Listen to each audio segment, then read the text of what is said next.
I've always been fascinated by characters that are limited. And sometimes I mean those limitations to be literal, because my experience in the US has always felt bureaucratically constricted. It's like you come here as an international student and there are certain jobs you can take, certain jobs you cannot take. There are certain things you can do, certain things you cannot do. You are like your peers, but not like your peers.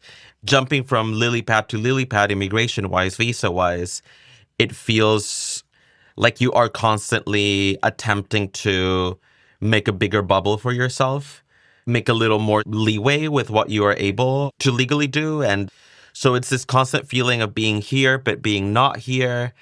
And that feels quite ghostly. That is why the show is called Fantasmas. It's ghosts in Spanish. And I love the mythology of the ghosts of like, they can walk through walls, but they can't open a door. They can be seen sometimes, but sometimes they can't be seen. And of course, this is a completely like man-made Hollywoodized idea of that. But I do find those traits to be very similar to bureaucratic restrictions of any kind. And for some people, that might be work, that might be insurance things, whatever it might be.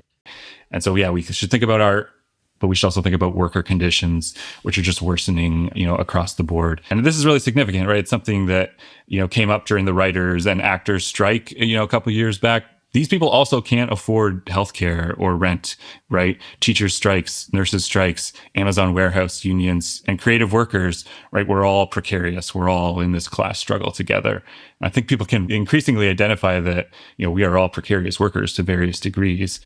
This is financialization. It's the growing influence of financial firms, instruments, and logic.